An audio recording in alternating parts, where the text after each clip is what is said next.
relacionados à vida de Jesus, né? Então, por exemplo, tem aquele famoso Rodrigo Silva, que nós já vimos um vídeo dele, que ele fala de como era a vida nos tempos de Jesus, enfim, os costumes, né, os hábitos, não é? Depois também tem aquela outra maquete que eu fiquei de passar para vocês, de Jerusalém, né? Então, vamos ver esses vídeos e aí depois a gente já vai para os Atos dos Apóstolos. Então, vamos lá.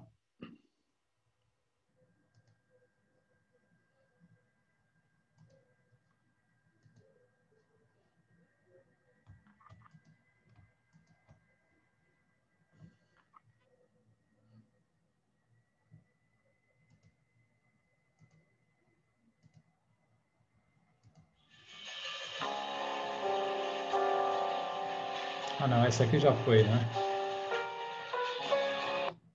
Não.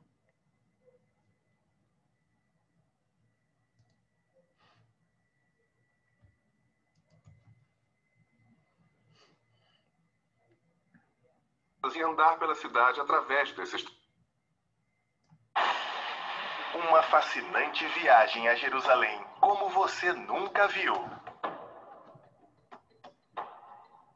Encontre nessa apresentação especial a maior reconstituição de Jerusalém em ambiente fechado do mundo. Nossos experientes palestrantes revisam os maiores eventos bíblicos, assim como vistos nas Escrituras, e o passado, presente e o futuro da história bíblica. Um material perfeito para igrejas, estudos bíblicos, escolas dominicais, programas de ensino cristão e para o seu lar. Jerusalém na época de Cristo. Padre Paulo, compartilha no YouTube. Está compartilhando? Ah. Na verdade, eu estou compartilhando. Sim, eu estava compartilhando o Word, né? Agora tem que compartilhar o. Perfeito. A gente ainda continua apanhando ainda com esse negócio, hein?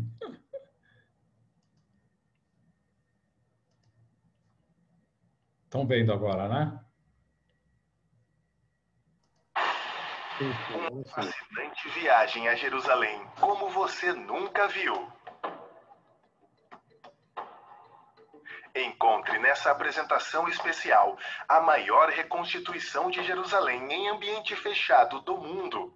Nossos experientes palestrantes revisam os maiores eventos bíblicos, assim como vistos nas Escrituras, e interligam o passado, presente e o futuro da história bíblica. Um material perfeito para igrejas, estudos bíblicos, escolas dominicais, programas de ensino cristão e para o seu lar.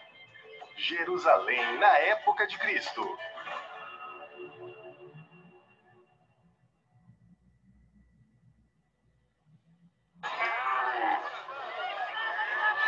Olá, bem-vindos a Orlando, Flórida e ao Holy Land Experience. Meu nome é Marvin Rosenthal, sou o fundador e presidente do Holy Land Experience e estamos aqui na frente do portão principal do setor de exposição. Achamos que vocês irão gostar da apresentação que irão ver, pois vamos levá-los para 2000 anos atrás no tempo, até a cidade de Jerusalém na época de Cristo e um pouco além disso, na época dos grandes profetas e sacerdotes de Israel. A maquete que vocês irão ver foi construída por nosso pessoal e por voluntários no período de 18 meses. É a maior maquete indoor do mundo de Jerusalém. E sabemos que ficarão encantados com as informações e com a apresentação que irão ver. É bem oportuna, pois Jerusalém é a cidade e capital mais importante na face da Terra. O maior número de guerras tem sido travadas em Israel do que em qualquer outro lugar no mundo. A razão disto é que Israel é a ponte entre 3 grandes continentes. Ao sul fica a África. Ao norte e oeste fica a Europa. E ao norte e leste fica a Ásia. E é o único modo de se conectar com estes 3 continentes. Se quiser ir da África para a Ásia ou da Ásia para a Europa, é através do território de Israel. A razão disso é que existe uma trilha ou rota chamada Via Maris, que é através do mar entre estes 3 continentes e é o único caminho pelo qual os exércitos e mercadorias podem passar, porque junto desse trecho fica o deserto da Arábia, inóspito e perigoso. Os exércitos não sobrevivem, as caravanas não sobrevivem com facilidade e os 3 continentes têm que viajar através de Israel. Ao sul de Israel e Jerusalém fica o Egito, a leste fica a Jordânia, a sudeste fica a Arábia Saudita, a nordeste fica a Síria e ao norte fica o Líbano. De modo que Israel e Jerusalém são cercados de 3 lados pelo mundo árabe e a oeste pelo mar Mediterrâneo. E é também importante que na Bíblia, toda vez que se ia a Jerusalém, a Bíblia diz que você subia. Não importa se viesse do norte, do sul ou do leste. Você sempre subia e quando vinha de Jerusalém, você descia. A razão disso é que a Bíblia afirma que Jerusalém é a capital do mundo, onde Jesus Cristo veio para morrer como o Cordeiro de Deus e tirar os pecados do mundo, e é nessa mesma cidade que ele virá uma segunda vez para se tornar o Rei de todos os reis e Senhor de todos os senhores. De Jerusalém ele regerá e reinará sobre o mundo, e é com prazer que os levaremos agora para a maquete e para esta emocionante apresentação.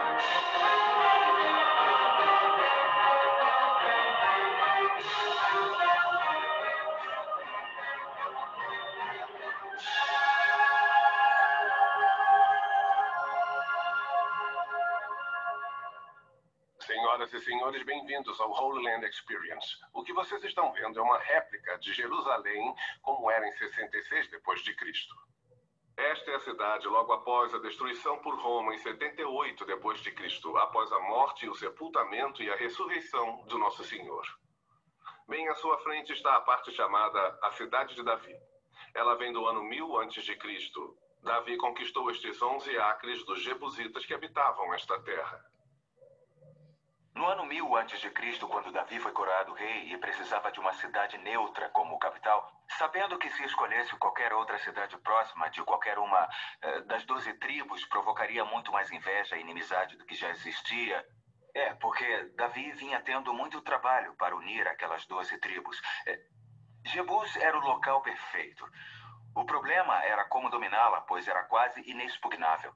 Havia um poço ao lado da cidade, uma fonte conhecida como a Fonte de Gihon, do lado de fora dos muros, e os jebusitas fizeram um túnel por baixo do muro, cavaram um poço de 20 metros de profundidade, por onde eles tinham acesso à água nos tempos de seca. Alguns dos homens de Davi sabiam desse túnel. Eles acharam a fonte de Gihon, entraram pelo túnel e escalaram o poço. Foi um pouco difícil, mas conseguiram abrir o portão da cidade.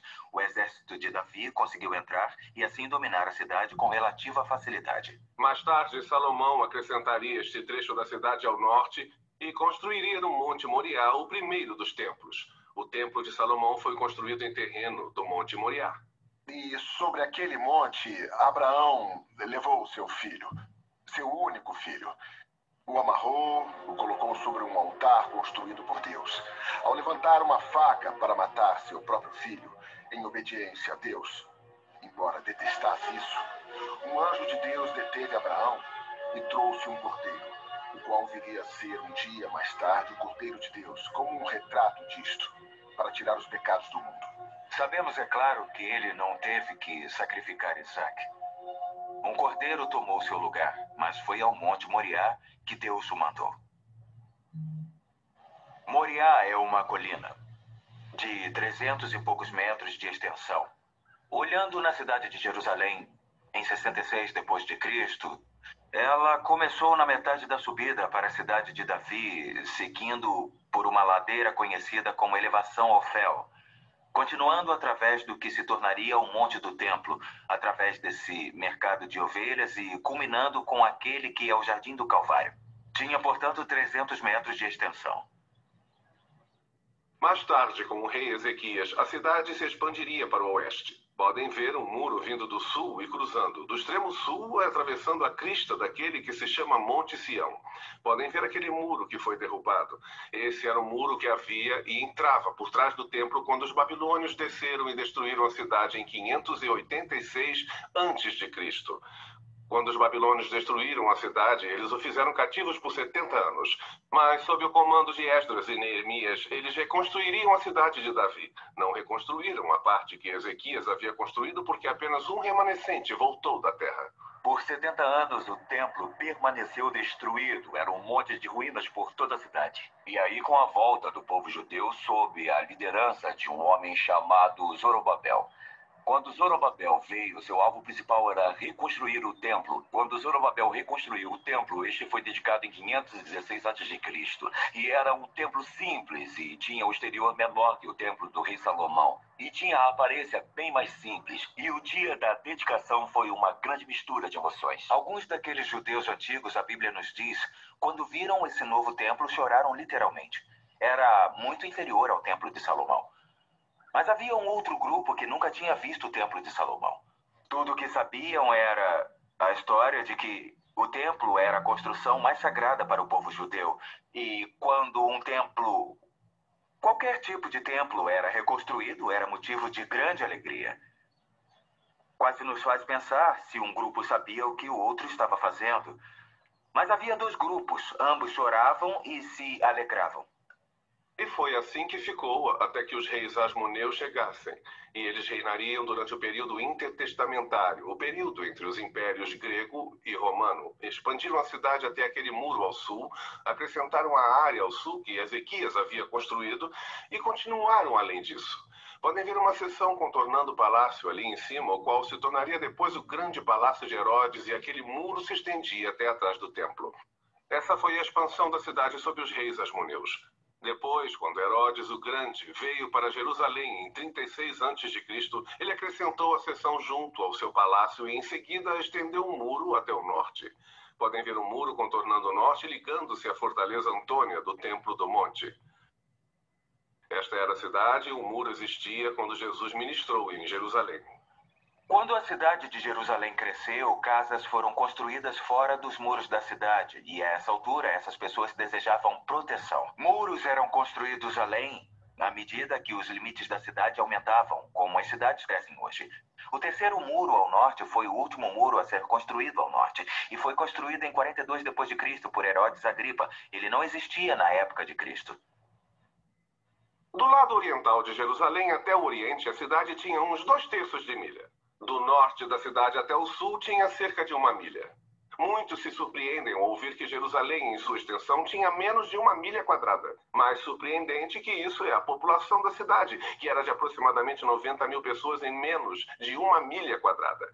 Quando lhes digo que esta maquete é próxima da escala original, está representada no tamanho da maquete, os maiores edifícios que vocês veem espalhados pela cidade e também o terreno são muito próximos da escala. Entretanto, as árvores, arbustos, animais e outros detalhes não são tão parecidos. Encolha-os 7 vezes mais do que vocês veem na maquete. Acrescentem 15 vezes mais e terão uma ideia próxima de como era viver em Jerusalém. Podem literalmente entrar pelo portão sul de Jerusalém, subir nos terraços das casas e andar pela cidade através desses terraços. É emocionante caminhar de um muro até o outro. Lemos no Velho Testamento que Davi estava no terraço do seu palácio, qual era o mais alto que o resto da cidade. Assim, daquele ponto elevado, ele olha para baixo e vê Betseba se banhando. Alguns acham que ela estaria no terraço de uma casa. Estas casas mediam em média 90 a 180 metros quadrados e eram térreas. O único lugar em que havia casas de 2 andares era no setor chamado Cidade Superior. Coloque alguém em uma casa de 90 a 180 metros quadrados, tendo 6 filhos, uma esposa brigona, um marido complicado, e eu lhe garanto que você ficaria no terraço da casa, e dá para entender como a vida era apertada. Há um bom número de colinas e vales dentro e ao redor de Jerusalém.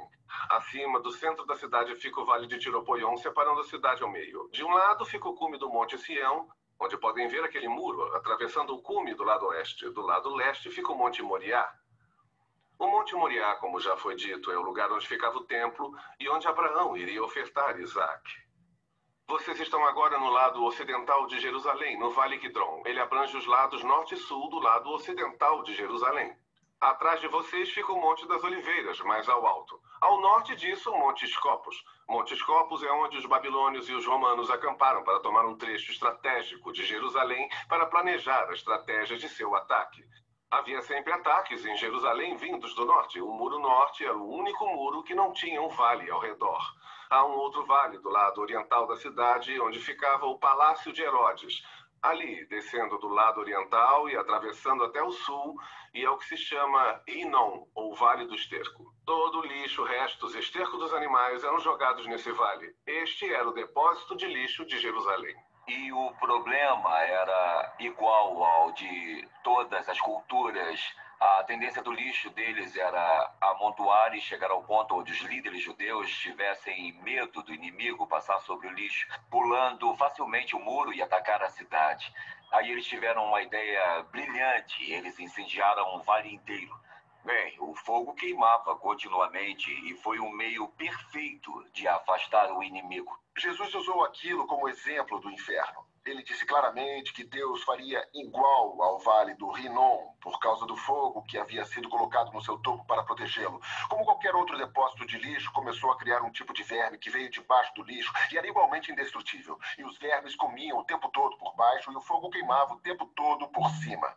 E Jesus usou isso como exemplo de como seria o inferno um dia, onde o seu verme não morre e o fogo não se apaga, dando ao povo um entendimento perfeito de que o inferno não seria um bom lugar para se estar. Neste setor que nós mencionamos ficava a cidade de Davi, que surgiu em 66 d.C. Observem um prédio mais ou menos no meio desta área, bem ali. Aquela era a sinagoga, havia muitas delas em Jerusalém. O culto na sinagoga começou, muitos pelo menos pensam, quando ocorreu o cativeiro babilônico por volta de 586 a.C. E basicamente o culto na sinagoga consistia na leitura da Bíblia.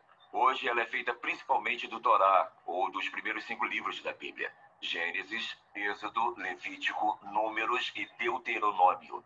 Originalmente teria sido incluído o Torá e muitas outras partes do Velho Testamento que já tinham sido escritas naquela época. Este prédio aqui é o palácio da rainha Helena. Helena era gentia.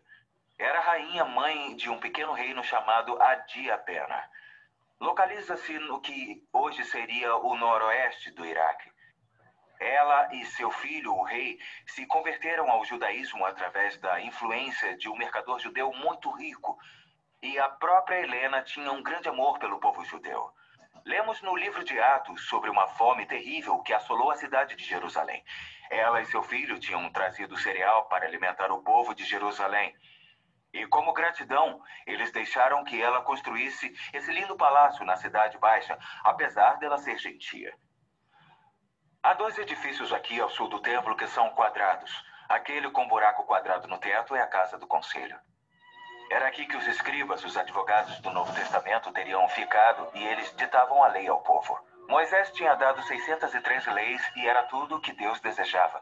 Mas na época que Jesus veio a Jerusalém, esses anciãos de Israel haviam adicionado tantas leis que o povo não só não conseguia guardá-las, como nem se lembravam delas. E havia muitos conflitos entre Jesus e esses líderes, porque eles tinham posto fardos sobre o povo de Deus que ele não desejava. Este prédio é o prédio Mikvah, ou a casa de banhos rituais. Mas se você fosse gentio, não podia vir ao templo para adorar a Deus. Não podia entrar no templo por nenhum motivo. Se você fosse judeu, seria impedido de prestar culto no templo se tivesse alguma impureza. E por impureza entendia-se qualquer deficiência crônica de incapacidade, tal como a lepra ou a cegueira. Havia também situações temporárias. Se tivesse tocado em alguém impuro, se tivesse uma ferida aberta, e senhoras, se tivessem dado à luz a um bebê macho, teriam que esperar 40 dias para vir ao templo. Lembre-se de Maria e o tempo de sua purificação antes dela trazer Jesus ao templo. Para um bebê fêmea, ela teria que esperar 80 dias. Assim que completasse o seu tempo de acordo com a lei, você teria que entrar no banho ritual, onde havia banheiras entalhadas em rochas sólidas. Elas comportavam cerca de 302 litros de água cada.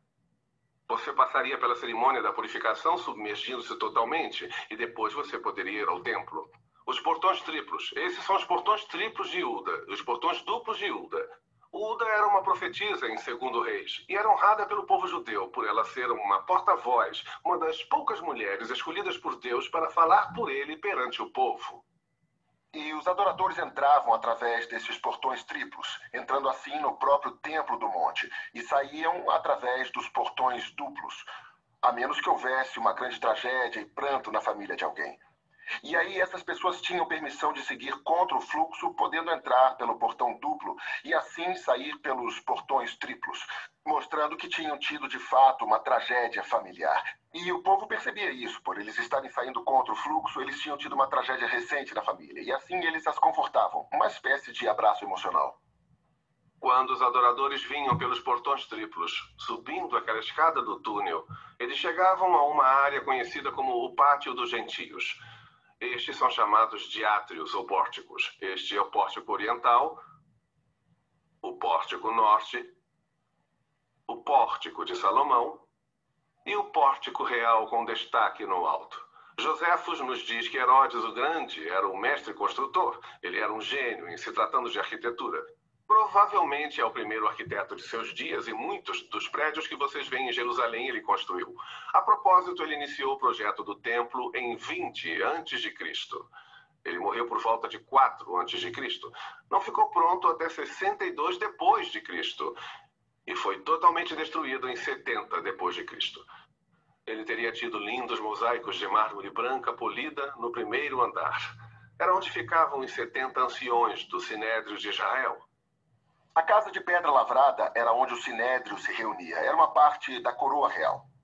Era tão magnífico que se rivalizaria com qualquer catedral europeia em beleza e magnitude. Eles governavam sobre os assuntos civis. Qualquer tipo de julgamento ou questão legal eram eles que cuidavam. Parecido com o nosso Tribunal Superior e Senado, tudo junto em um. A única coisa que não podiam fazer em seu próprio governo era a pena capital, a qual ficava restrita a Roma. Na Fortaleza Antônia, no Templo do Norte, era a área onde todas as penas capitais eram dadas pelos romanos. Dentro do templo, vocês notarão um muro que contorna o próprio templo. Ele se chamava Shell.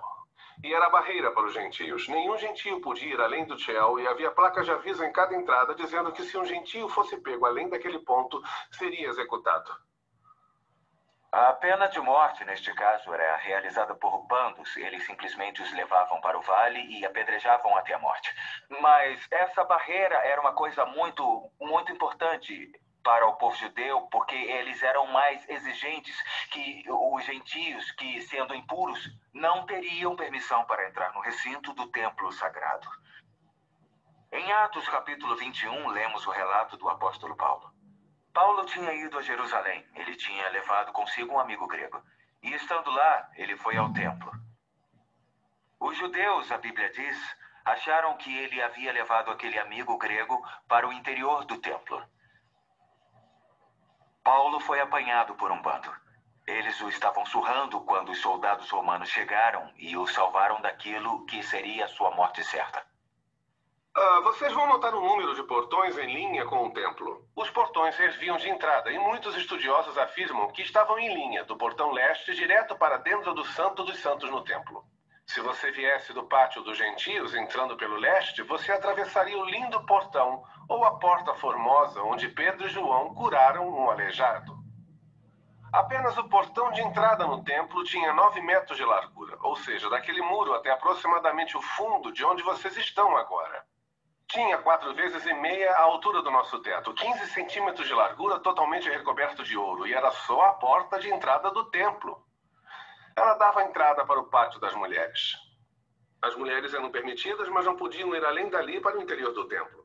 Você também podia vir e dar seus dízimos e ofertas ali. Havia 13 grandes caixas para o dinheiro ao redor do pátio, onde as pessoas podiam entregar os dízimos e ofertas. Provavelmente esse foi o pátio onde Jesus contou a história da viúva, que deu 2 moedinhas. Dentro do pátio das mulheres havia quatro cantos. Em cada um desses cantos havia 4 salas. Uma delas era a casa dos nazireus. Era ali que as pessoas vinham para fazer o voto de Nazireu. Na falta de uma ilustração melhor, o povo judeu fazia o voto de Nazireu, algo parecido com o jejum que crentes ou cristãos fazem por um dia, uma semana ou um mês.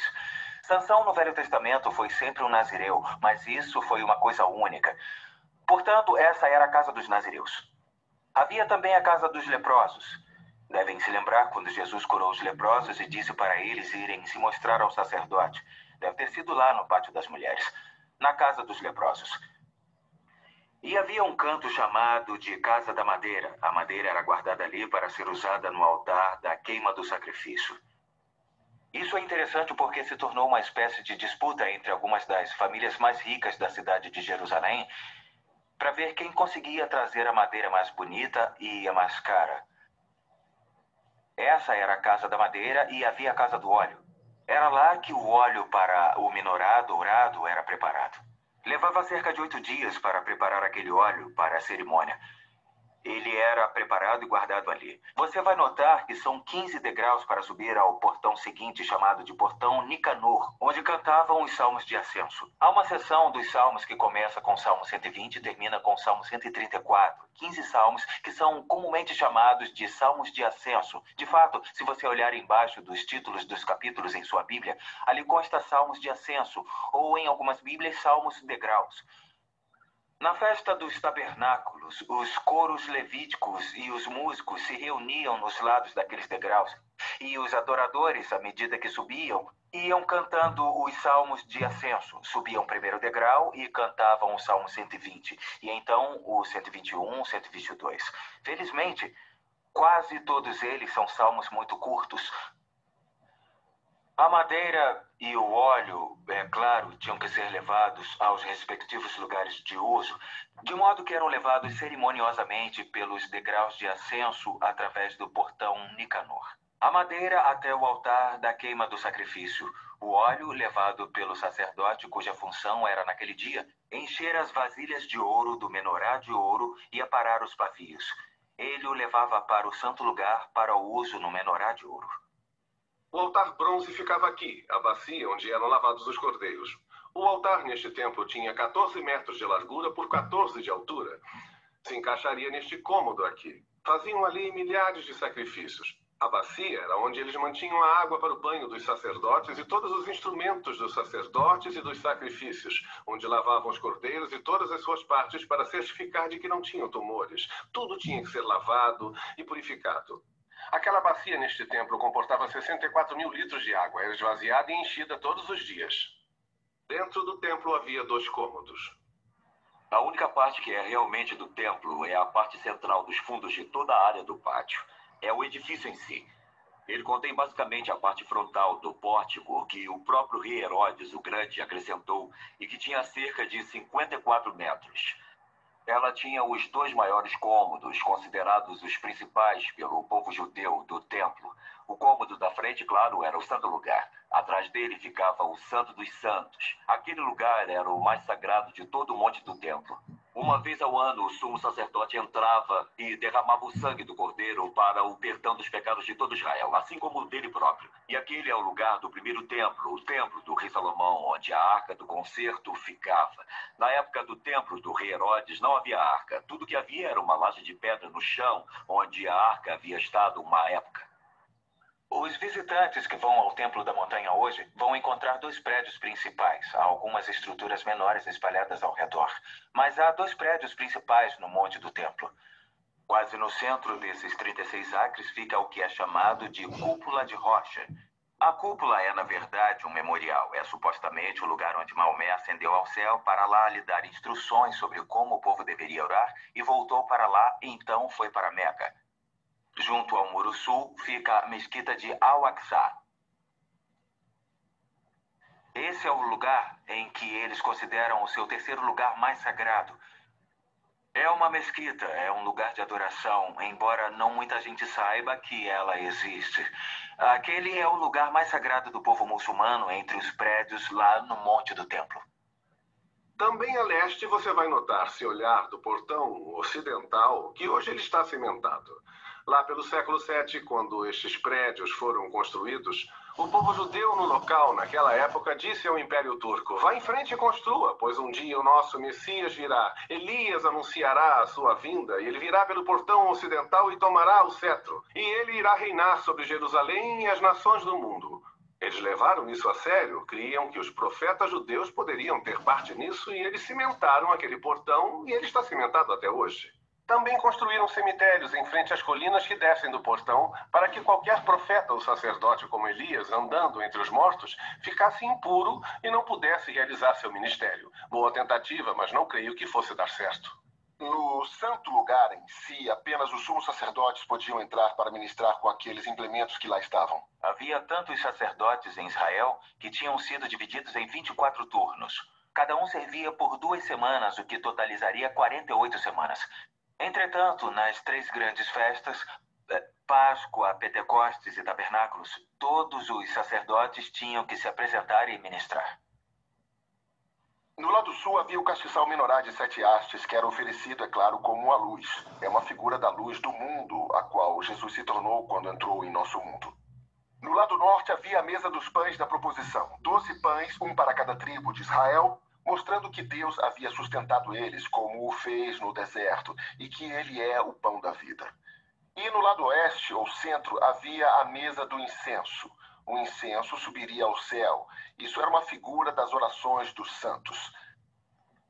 Havia um véu muito grande, ou cortina, que separava o santo lugar do santo dos santos. Era magnífico, tinha uns 30 metros de altura por 10 de largura, medindo uma palma da mão, ou 10 centímetros de espessura. Um escritor mencionou que 2 parelhas de bois puxando ao contrário não conseguiria rasgá-lo. E é claro que ele rasgou de alto a baixo quando Jesus morreu na cruz. Deus queria dizer que o caminho até sua presença, o Santo dos Santos, que até aquele dia era restrito apenas ao sumo sacerdote, agora estava aberto, tendo acesso a Deus, qualquer um que viesse através do sangue vertido por Jesus Cristo na cruz do Calvário. Era aquela separação que impedia qualquer um de ir além do véu e entrar no Santo dos Santos. Somente o sumo sacerdote podia fazer isso uma vez por ano, no dia da expiação. Este é o dia em que o sumo sacerdote pega o sangue de um novilho para ser apresentado no Santo dos Santos, aspergido sobre a arca pelos seus próprios pecados e os de seus familiares. Em seguida, o sangue de um cabrito será aspergido para cobrir os pecados do povo para o próximo ano. É um dia muito elaborado para o sumo sacerdote. Sempre nos perguntam se o sumo sacerdote tinha uma corda amarrada no tornozelo quando ele entrava no Santo dos Santos para ministrar. A ideia é que, se ele por algum motivo estivesse cerimonialmente impuro ou inaceitável para Deus quando entrasse no Santo dos Santos, Deus o mataria ali mesmo. Ninguém poderia entrar para pegá-lo, por isso amarravam uma corda nele para puxá-lo para fora. Como iriam saber que ele estava morto? Bom, havia guizos em torno da barra de seu manto, e quando os guizos paravam de suar por um longo período, a teoria diz que ele deveria estar morto e o puxavam para fora pela corda. Até onde nós sabemos, por todas as nossas pesquisas, nossos estudos dos escritos, pelas tradições, essa tal corda ou esse evento não ocorreu. O Santo dos Santos era o santuário mais interno. Era o lugar onde a arca do concerto residia. Era o lugar onde a nuvem da glória Shekinah estava, lá na arca do concerto. Pena que nos dias do Novo Testamento, nada disso havia no Santo dos Santos. No Velho Testamento lemos que a presença de Deus na glória Shekinah deixou o templo.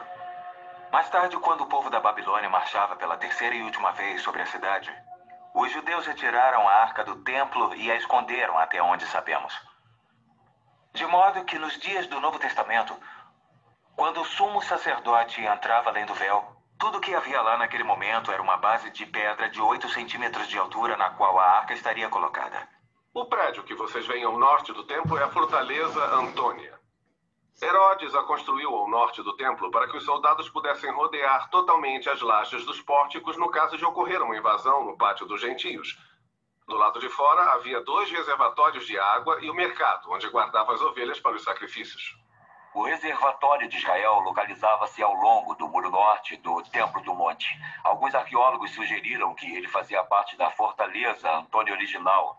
De fato, fosse o que o cercava, foi mudado quando o rei Herodes o Grande o reformou para Marco Antônio. Mas outros também têm afirmado que pode ter sido usado e chamado em certa ocasião de o Lago dos Cordeiros, onde os cordeiros eram banhados e preparados para a adoração no templo. O outro reservatório com os 5 pórticos é o Poço de Betesda. Os 5 pórticos, o Poço de Betesda, estão em João capítulo 5. Foi ali que Jesus esteve e curou um homem que era paralítico há 38 anos. Um fato interessante, foi a única vez nas Escrituras em que Jesus esteve com uma multidão e apenas curou um. E os líderes religiosos condenavam Jesus por ele o ter curado em um sábado. Interessante como muitas vezes Jesus fez curas num sábado. Ele estava ilustrando a verdade que o sábado foi feito para o homem e não o homem para o sábado. Descendo pelo portão norte em Jerusalém, chamado Porta de Damasco, descendo direto pelo centro da cidade, através do vale Tiro-Pocom, fica a estrada principal para entrar em Jerusalém. Se observarem logo atrás do templo, o maior mercado da cidade ficava nessa entrada principal, logo atrás do templo, aqui. Boa estratégia mercadológica, mesmo para 2000 anos atrás. Se você fosse a Jerusalém, teria que passar pelo mercado. Ainda hoje funciona. Os shoppings são construídos sempre na rua principal. Ao norte vão notar a colina que já foi mencionada, o Gólgota, o lugar da caveira. Os romanos sempre crucificavam ao longo da estrada principal de entrada e saída de qualquer cidade que ocupavam. Queriam que todos os visitantes vissem de perto e pessoalmente qual era o castigo para os crimes contra Roma. Logo do outro lado de onde fica a estrada principal, do outro lado dessa colina, a cerca de 70 metros de distância, é onde fica o túmulo que Sir Charles Gordon encontrou, onde ele acreditava que Jesus ressuscitou. Sir Charles era um arqueólogo amador, visitava Jerusalém e da casa de um amigo ele notou que ao norte havia uma colina com o rosto de uma caveira.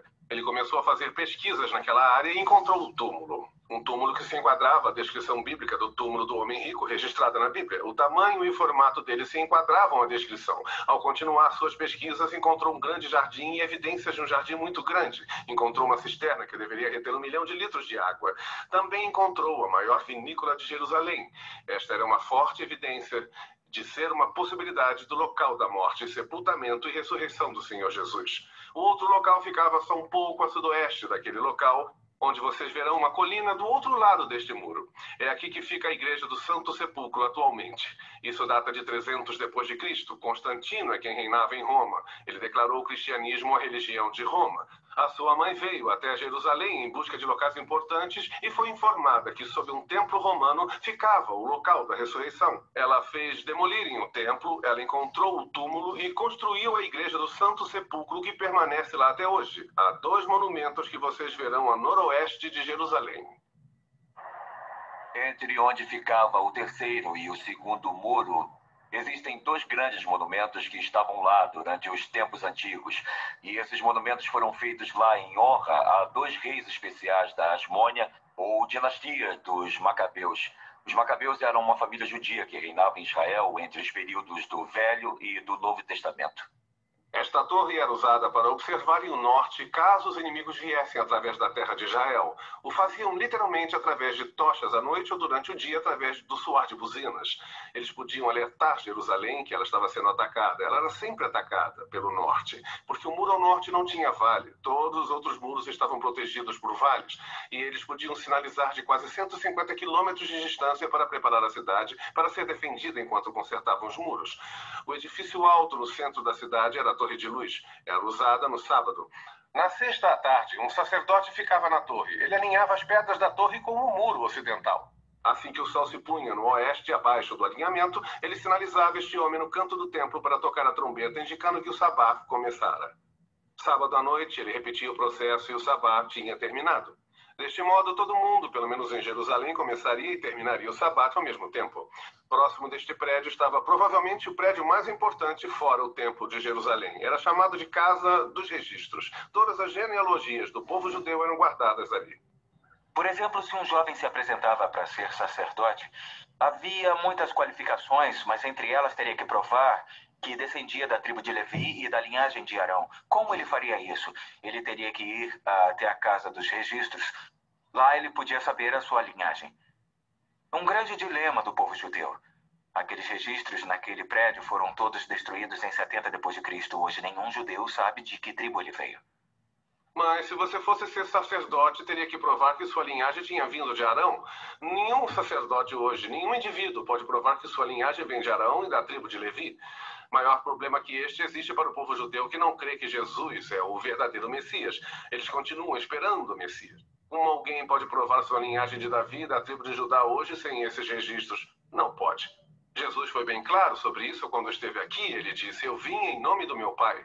Ele veio com as credenciais apropriadas. Moisés, os salmos, os profetas falaram de mim, mas vocês me rejeitaram. Eu lhes digo isso: um dia outro virá em seu próprio nome e ele vocês receberão. Triste comentário sobre o que ocorrerá com Jerusalém, quando aquele que eles receberem sem as credenciais se tornará o pior pesadelo deles, mas eles irão vê-lo como aquele que vai trazer a paz, o Messias. Eles deviam saber que o Messias teria de vir antes de 70 a.C. e da destruição dos registros, e eu afirmo a vocês que ele veio. Entre a ponte vindo lá do templo até a cidade superior e a escada vindo da cidade baixa é o que é chamado de Muro Ocidental, ou Muro das Lamentações. Há um acesso ao público de 60 metros até o muro. É aqui onde hoje o povo judeu faz a adoração. Essas pedras vêm do tempo em que o templo estava de pé. Não são pedras do templo, são pedras do muro que mantinha o templo. Não ficou nenhuma pedra sobre pedra do templo, mas esta é a área mais próxima que o povo judeu tem acesso para adoração, até obterem um acesso ao templo do monte e reconstruir o seu templo. Assim, eles adoram aqui, agora, temporariamente. Aqui vocês podem ver o palácio de Herodes o Grande, medindo aproximadamente 6 acres. Lembre-se que falamos sobre uma torre para proteger a cidade do norte. Tem 3 torres ao norte do quintal dos fundos. Notem um muro que contorna o palácio, protegendo os moradores. Herodes não era romano. De fato, Herodes era descendente de Esaú, irmão gêmeo de Jacó, aquele que vendeu sua primogenitura por um prato de lentilhas. Os descendentes de Esaú eram conhecidos no Velho Testamento como edomitas. No Novo Testamento, com a influência grega, tornou-se idumeu. Herodes era um idumeu. Ele tinha sido proselitizado à força, de modo que o povo judeu o considerava metade judeu. Essa foi a única razão por que o aceitaram, embora com reservas, como seu rei, porque, pelo menos, havia um vínculo da parte dele ao judaísmo. Ao norte do palácio de Herodes o Grande, vocês notarão as torres. Elas tiveram nomes de amigos ou de parentes. Fazael era um membro da família dele.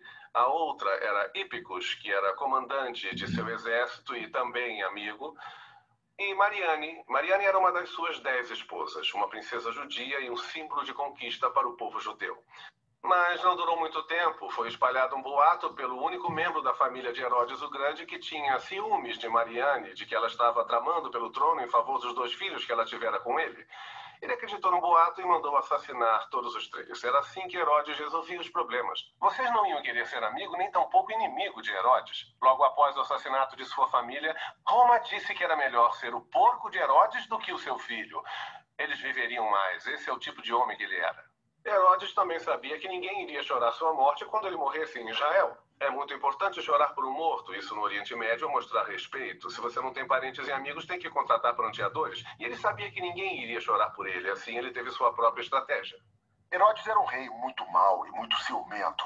Sabemos que ele foi o mesmo Herodes que deu a ordem para matar todos os bebês machos de até 2 anos de idade que morassem em Belém quando os 3 sábios não retornaram. E quando o próprio Herodes se aproximava da morte em Jericó, ele deu mais uma dessas terríveis ordens. Eles tinham que reunir os mais proeminentes líderes judeus na terra, talvez cerca de uns 300, e colocá-los dentro do seu hipódromo. Uma construção que ele fez para corridas de biga e lutas olímpicas. Herodes sabia que ninguém iria chorar por ele quando morresse. Assim, ele decidiu resolver isso. E disse à sua irmã que 1 hora após sua morte, eles deveriam mandar matar todos os líderes judeus proeminentes em seu hipódromo. Assim haveria prantos na terra, mesmo não sendo por ele. Também na cidade superior vocês vão notar o Palácio Asmoneu, que deveria estar nesta área, não grande o bastante para Herodes o Grande quando ele veio. Ele construiu vários palácios por toda Israel.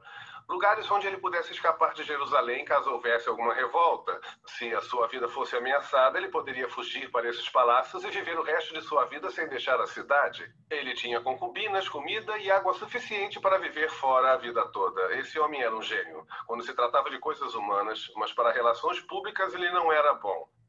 Este aqui é um anfiteatro. Havia peças, palestras, concertos, muito grego, muito romano em sua cultura. Também sabemos que Anás e Caifás, suas casas teriam sido na Cidade Alta. Eles eram ricos porque, se vocês se lembram bem, roubavam os pobres no templo. O sumo sacerdote tinha transformado a casa de oração num covil de ladrões, cobrando taxas exorbitantes pelo câmbio do dinheiro e também aumentando o preço dos cordeiros para o sacrifício. E notamos também o túmulo tradicional do rei Davi na Cidade Alta. Também sabemos que Jesus comemorou a Páscoa na Cidade Alta porque ele comemorou no cenáculo, o único lugar com 2 andares que havia na Cidade Alta. Foi lá que Jesus comemorou a Páscoa com seus discípulos. Foi lá que ele, nos disseram, retirou a túnica e lavou os pés dos discípulos. Jesus anunciou que um o iria trair. Os discípulos perguntaram: serei eu? Judas recebeu o bocado e foi embora. Jesus disse a ele: o que tem de fazer, faça logo. Foi lá que Pedro declarou sua grande lealdade a Jesus e Jesus profetizou: antes do galo cantar, você me negará 3 vezes. E aí Jesus cantou um hino com os 11 e seguiu com eles pela cidade até o jardim do Getsêmani, nos arredores de Jerusalém e no templo do monte. Foi, é claro, no jardim do Getsemane que Jesus orou 3 vezes ao Pai: Pai, seja feita a tua vontade. Afasta de mim este cálice, mas seja feita a tua vontade, não a minha. Lá ele agonizaria tão intensamente naquela noite que literalmente suou gotas de sangue da sua fronte. Eu não creio que a tortura da cruz era o que ele tinha em mente, ou a tortura dos soldados, mas quando ele estava naquele monte, Jesus estava contemplando aqui pela primeira vez na eternidade. Ele, Deus o Filho, Deus o Pai, estavam para ser separados um do outro pela primeira vez. Ele não estava suportando a ideia de que ao tomar os nossos pecados sobre si mesmo, ficariam separados. Também sabemos que após o momento de oração, os discípulos adormeceram, é claro, e eles foram interrompidos por Judas e os guardas. E Judas traiu Jesus com um beijo e os guardas prenderam Jesus. Os discípulos fugiram após Pedro cortar a orelha de um guarda, e então Jesus é levado para a casa de Anás primeiro, novamente na Cidade Alta. Anás tinha sido o sumo sacerdote, ele ainda tinha poder por trás daquele cargo. Um julgamento breve, mas ilegal ocorreu lá. Interessante notar que os judeus daquela época tinham mais leis para proteger os acusados do que temos na América hoje. E eles violaram cada uma delas naquela noite. Da casa de Anás, ele foi levado ao palácio de Caifás. Caifás era genro de Anás. Com falsas testemunhas, fizeram um julgamento ilegal que durou a noite toda. Aí, pela manhã, quando o galo cantou, Pedro, seu próprio discípulo, negou conhecer Jesus. Quando Jesus era levado de novo pela cidade, ele negou de novo. E antes do galo cantar pela 3ª vez, ele negou que conhecia Jesus. E assim pela manhã eles o trouxeram do templo do monte até a casa de pedra lavrada, onde o sinédrio tinha se reunido às pressas, o que também era contra a lei.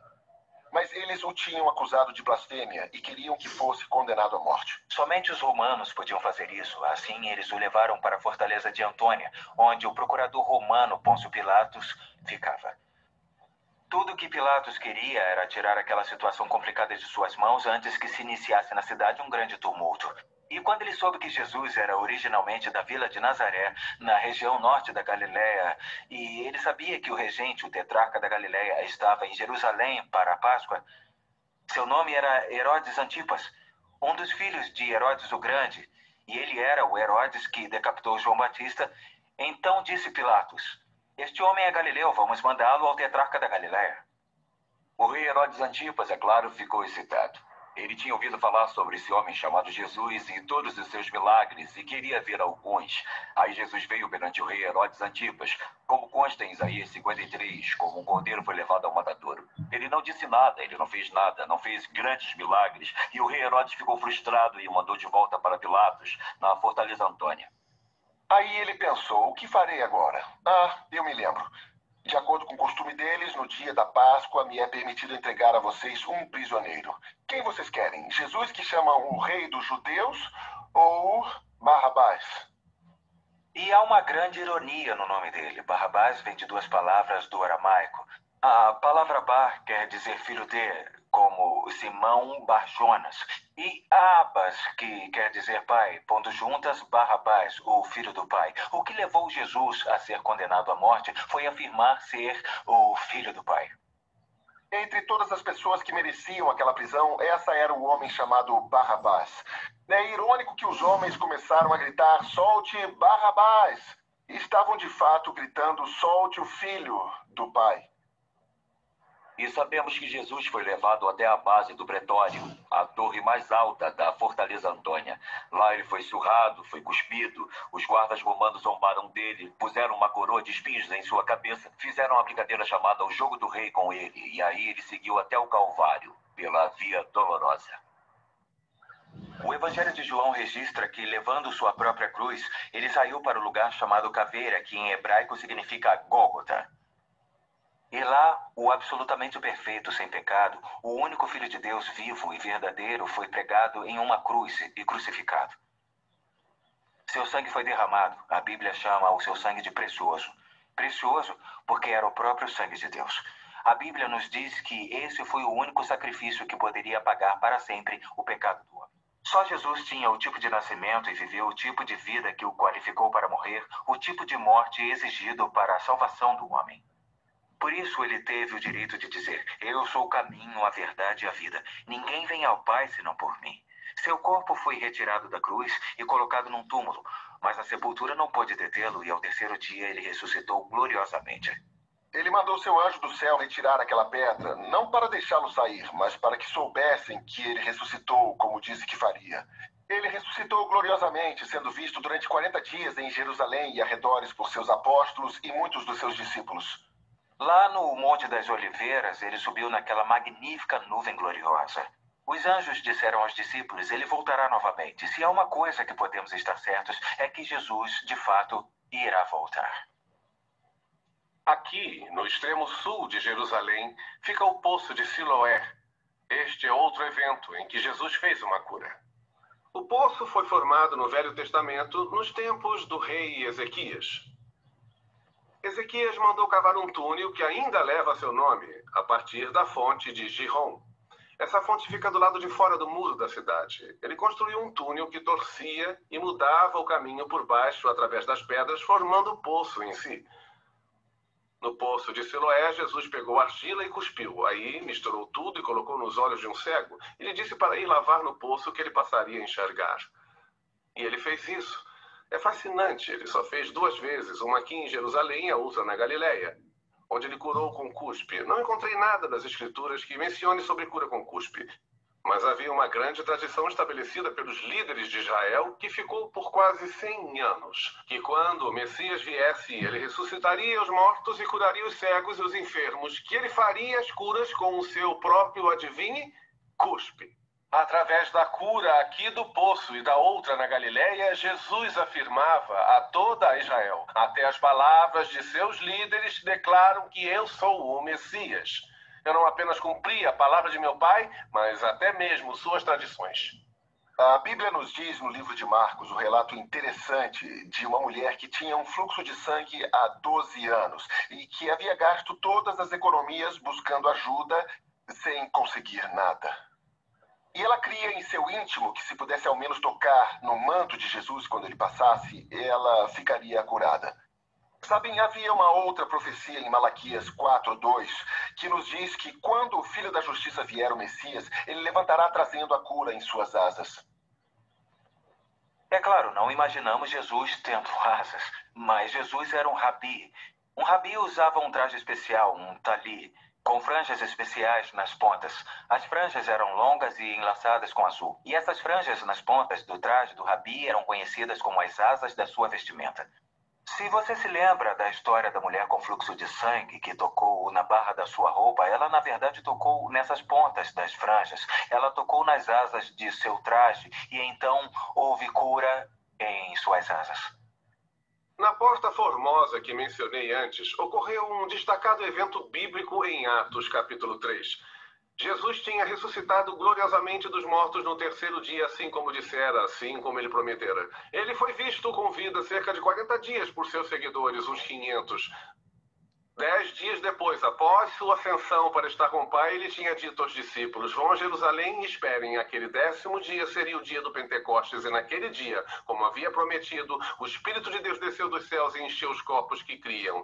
E agora, o que ele havia prometido, o novo nascimento pelo Espírito de Deus, havia sido cumprido com grande coragem. Os seguidores de Jesus saíram e pregaram a ressurreição por onde quer que fossem. E nas primeiras semanas e meses, milhares de judeus haviam depositado a fé em Cristo. Um dia, Pedro e João estavam vindo ao templo, estavam ouvindo a trombeta soar para o culto. Vieram até a porta, mas antes de entrar havia um homem sentado ali fora que todos em Jerusalém conheciam.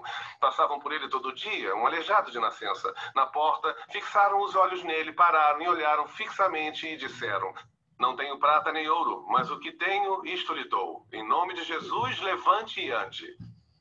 E consta que ele levantou, correu para o templo, pulando, louvando e adorando a Deus. Foi um milagre naquele dia, onde 5.000 judeus depositaram a fé e a confiança no Salvador ressurrecto, o Messias Emanuel. E eles nasceram do Espírito de Deus naquele dia. Se lembram que eu disse sobre a atividade na cidade, a densidade dos telhados e quanto eles viviam naquelas lajes? Eu lhes garanto que a comunicação em Jerusalém não... Vamos parar por aqui, faltam apenas 5 minutos, mas já passamos da hora. Continuamos na próxima quinta-feira. Quanta informação, não? E muito interessante, né? De você visualizar, né? Na verdade, ver ali onde estão os lugares, né? Nossa, como era a cidade, enfim. Então, acho que vale a pena depois olhar com calma, ver de novo esse vídeo com calma e tal, para absorver mais informação. Porque começa a misturar, né? Bastante coisa. Muita informação. Mas é muito bacana. Muito bom, muito bom. Muito bom, né? Tá bom, ficamos por aqui, então. Obrigada. Obrigada. Boa noite. Bom descanso. Obrigada. Tchau, tchau. Tchau, gente.